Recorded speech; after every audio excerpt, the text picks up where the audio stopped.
আসসালামু আলাইকুম প্রিয় অনার্স প্রথম বর্ষ শিক্ষার্থীরা, আশা করি তোমরা ভালো আছো। আজ আমি তোমাদের একটি গুরুত্বপূর্ণ প্রশ্ন আলোচনা করব। প্রশ্ন কি? হীরক পানি ধাঁধা কি এবং কিভাবে এই ধাঁধার অবসান ঘটে চিত্রের সাহায্যে ব্যাখ্যা করো। প্রশ্ন কি? হীরক পানি ধাঁধা কি এবং কিভাবে হীরক পানি ধাঁধার অবসান ঘটানো হয় চিত্রের সাহায্যে ব্যাখ্যা করো। এর একটি গুরুত্বপূর্ণ প্রশ্ন। আমরা কি জানি বলো? আমরা কি জানি যে দ্রব্যের উপযোগ বেশি ওই দ্রব্যের দাম বেশি। যে দ্রব্যের উপযোগ বেশি ওই দ্রব্যের দাম বেশি। যে দ্রব্যের উপযোগ কম ওই দ্রব্যের দাম কম। কিন্তু বাস্তবে একটু হীরা এবং পানির মধ্যে বিপরীত দিক লক্ষ্য করা যায়। আমরা কি জানি হীরার তুলনায় কিন্তু পানির উপযোগ বেশি। কি বলছি? হীরার তুলনায় পানির উপযোগ বেশি। সেক্ষেত্রে হীরার তুলনায় পানির দাম বেশি হওয়ার কথা, কিন্তু বাস্তবে উল্টোটা। বাস্তবে কি? উল্টোটা। হীরার দাম, পানির দাম কম, হীরার দাম বেশি। এই যে বিপরীত ধর্ম হওয়ার কারণেই বলা হয়েছে হীরক পানি ধাঁধা। এই সম্পর্কে অধ্যাপক মার্শাল কিছু প্রকাশ করছেন, যা এই হীরক পানির ধাঁধাটাকে তিনি অবসান ঘটাইছেন। তিনি কি বলছেন যে ধাঁধার অবসান, এই হীরক পানির ধাঁধা, এই ধাঁধাটার অবসান করেছেন অধ্যাপক মার্শাল। তিনি কি বলছেন? অধ্যাপক মার্শালের মতে কোনো দ্রব্যের বাজার দাম মোট উপযোগের উপর নির্ভর করে না। অধ্যাপক মার্শাল কি বলতেছে বলো? কোনো একটা দ্রব্যের বাজার মূল্য বা বাজার দাম ওই পণ্যের মোট উপযোগের উপর নির্ভর করে না। কার উপর নির্ভর করে? বরং প্রান্তিক উপযোগের উপর নির্ভর করে। তাহলে অধ্যাপক মার্শাল বলতেছে কোনো একটা দ্রব্য বা পণ্যের উপযোগ ওই দ্রব্যের কোনো একটা পণ্যের দাম ওই পণ্যের মোট উপযোগের উপর নির্ভর করে না। কার উপর নির্ভর করে? প্রান্তিক উপযোগের উপর নির্ভর করে। মার্শালের মতে পানির চাহিদার তুলনায় যোগান বেশি। কি বলছে? মার্শাল বলতেছে যে পানির চাহিদার তুলনায় যোগান বেশি, ফলে পানির প্রান্তিক উপযোগ কম। পানির প্রান্তিক উপযোগ কম, আর প্রান্তিক উপযোগ কম হওয়ার কারণে দামটা কম। আমরা কি জানি বলো? যার প্রান্তিক উপযোগ কম তার দাম কম। আর একটা বিষয় জানে, যার চাহিদা, যে পণ্যটার চাহিদার তুলনায় যোগান বেশি ওই পণ্যের প্রান্তিক উপযোগ কম, আর প্রান্তিক উপযোগ কম মানে বাজার দাম কিন্তু কম। তাহলে প্রাণীর বাজার দাম কম হওয়ার কারণ কি?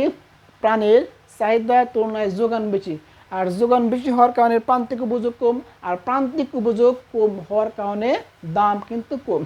অন্যদিকে হীরার চাহিদার তুলনায় যোগান কম। কি বলছে?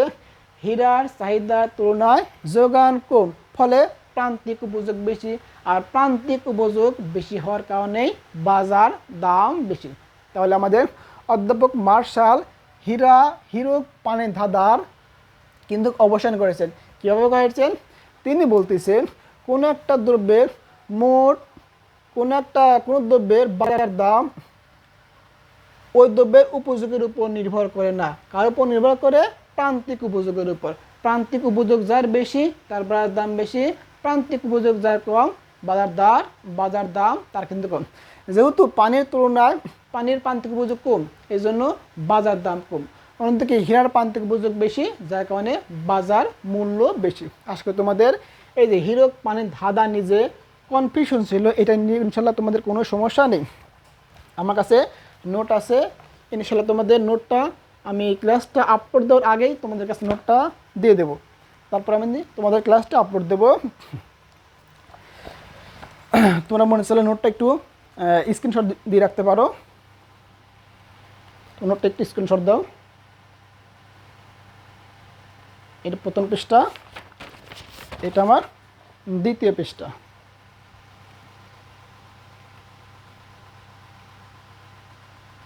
আচ্ছা, এরপর আমাদের কাজকে চিত্র অঙ্কন করব, তারপর ইনশাল্লাহ চিত্রের ব্যাখ্যা দেবো। আশা করি তোমাদের এই অংশে ইনশাল্লাহ কোনো সমস্যা নেই। এরপরে কাজ আমাদের চিত্র অঙ্কন করা, তারপরে চিত্রের ব্যাখ্যা। চিত্র একদম সহজ এবং ব্যাখ্যাটা একদম সহজ।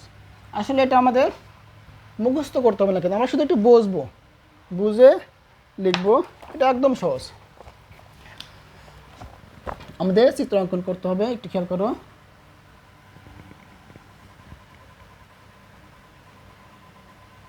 একটা চাহিদা রেখা, একটা চাহিদা রেখা।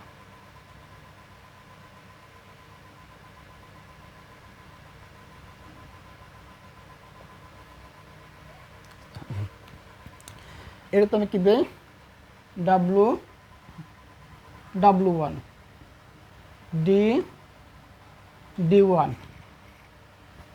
এটা N, এটা N1 S, এটা আমার T,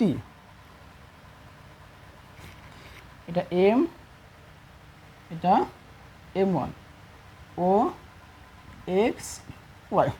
লম্বকে প্রান্তিক উপযোগ ও দাম,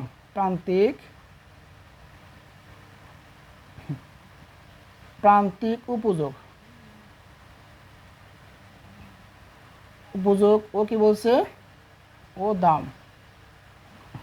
আর ভূমি অক্ষে কি বলছে, হীরা ও পানির পরিমাণ, হীরা ও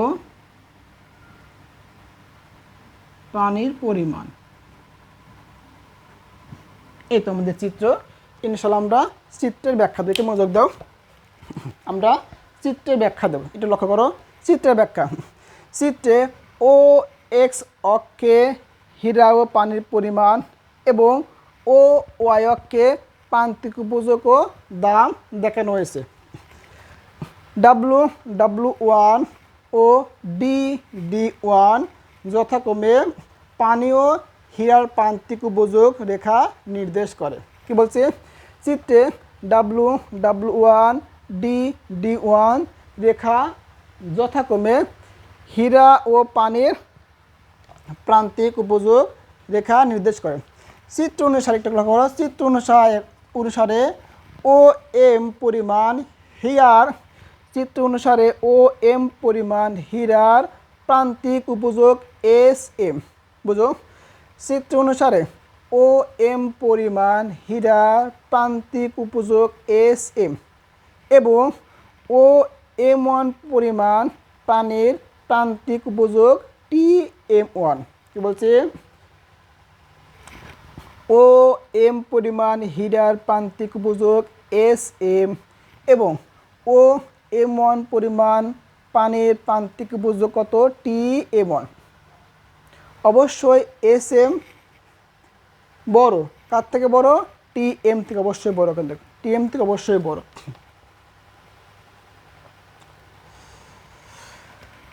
এরপর কি হচ্ছে, SM গ্রেটার দেন কি, SM গ্রেটার দেন TM, তার মানে কি SM গ্রেটার দেন TM1। তাহলে SM মানে কি, হীরার প্রান্তিক উপযোগ, TM মানে কি, পানির প্রান্তিক উপযোগ থেকে অবশ্যই বেশি। হীরার প্রান্তিক উপযোগ পানির প্রান্তিক উপযোগ থেকে বেশি, কাজেই পানির চেয়ে হীরার দাম বেশি হবে। কি বলছে, এই শর্ত হতে আমরা কি দেখতে পারতেছি যে হীরার প্রান্তিক উপযোগ পানির প্রান্তিক উপযোগ থেকে বেশি। আর আমরা কি জানি, যার প্রান্তিক উপযোগ বেশি তার দাম বেশি, আর প্রান্তিক উপযোগের সমপরিমাণ কিন্তু দাম দিতে হয়। যেহেতু হীরার প্রান্তিক উপযোগ পানির প্রান্তিক উপযোগ থেকে বেশি, এজন্য হীরার দাম বেশি হবে, কারণ বাজারে দাম প্রান্তিক উপযোগের সমান হয়। কি বলছে, বাজার দামটা কার সমান হয়, প্রান্তিক উপযোগের সমান হয়। তুমি আর একটু লক্ষ্য করতে পারো, এই খেয়াল করো, এই যে হীরা কিন্তু H বিন্দু, দাম আমার N, পানির T বিন্দু, দাম কত, N1 কিন্তু। তা এইটা থেকে আমরা বুঝতে পারতেছি কিন্তু অবশ্যই হীরার দাম বেশি। কার দাম বেশি, হীরার দাম বেশি, পানির দাম কিন্তু কম। উল্লেখ্য, পানির মোট উপযোগ হীরার মোট উপযোগ থেকে বেশি। পানির মোট উপযোগ, খেয়াল করো, পানির মোট উপযোগ হীরার মোট উপযোগ থেকে কিন্তু বেশি। এক্ষেত্রে এবার পানির মোট উপযোগ, খেয়াল করো, পানির মোট উপযোগ, পানি TUW, পানির মোট উপযোগ কত, OWTM1, OWTM1। অন্যদিকে হীরার মোট উপযোগ, হীরার মোট উপযোগ TU ডি ইকুয়াল খেয়াল করো O D S T sorry O D S D one O D S D one কিন্তু O D S O D S M sorry O D S M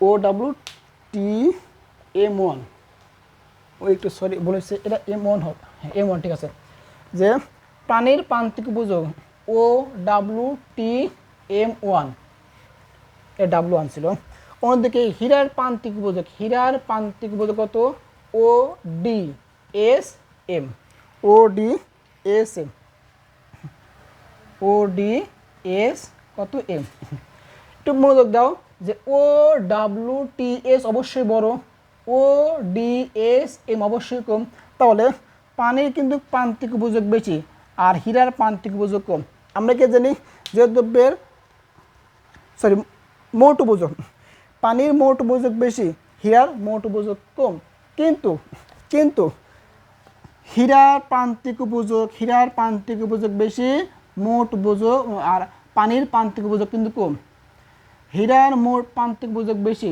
পানির প্রান্তিক উপযোগ কম আর এখানে কি পাইছি আমরা পানির মোট উপযোগ বেশি আর হীরার মোট উপযোগ কম তাহলে আগে আমরা কি জানছিলাম অধ্যাপক মার্শালের মতে যে দ্রব্যের দামটা নির্ভর করে প্রান্তিক উপযোগের উপর যেহেতু হীরার প্রান্তিক উপযোগ বেশি এই জন্য দাম বেশি আর দামটা কার সমান প্রান্তিক উপযোগের সমান তাহলে খেয়াল করো আমাদের দাম বিবেচনা করতে পারি তাহলে হীরার দাম আসবে কত হীরার দাম আসবে কত এই যে হীরার দাম ও এন হীরার দাম কত বলো ও এন কিন্তু যে ও এন অন্যদিকে পানির দাম কত ও এন ওয়ান তুমি বলো ও এন বড় না ও এন ওয়ান বড় অবশ্যই ও এন গ্রেটার দেন ও এন ওয়ান আর ও এনটা কার মান অন্য হীরার মান ও এন ওয়ানটা কার মান পানির মান তাহলে আমরা এই চিত্র থেকে একদম স্পষ্ট ক্লিয়ার যে এই পণ্যের দামটা কার উপর নির্ভর করতেছে মোট উপযোগের উপর নির্ভর করে না কার উপর নির্ভর করে প্রান্তিক উপযোগের উপর নির্ভর করে আর এইভাবে আমরা হীরা পানির ধাঁধা কি বা হীরা পানির যে অবসান ঘটে হীরা পানির ধাঁধার যে অবসান ঘটছে যে এইটা নিয়ে আমাদের বিভ্রান্তর কোনো সুযোগ নেই যে আমাদের পানির উপযোগ বেশি হওয়া সত্ত্বে পানির দামটা কম হলো কেন এবং হীরার উপযোগ কম হওয়া সত্ত্বে হীরার দামটা হয়েছে কীভাবে তার ব্যাখ্যা ইনশাআল্লাহ আমরা চিত্রের সাহায্যে দিছি কিন্তু তাহলে আমাদের আজকের পর থেকে আমাদের এই যে হীরা পানির ধাঁধা এই প্রশ্ন ইনশাআল্লাহ কোনো সমস্যা হবে না আজকের মতো এখানে শেষ ভালো থেকো সুস্থ থেকো আল্লাহ হাফেজ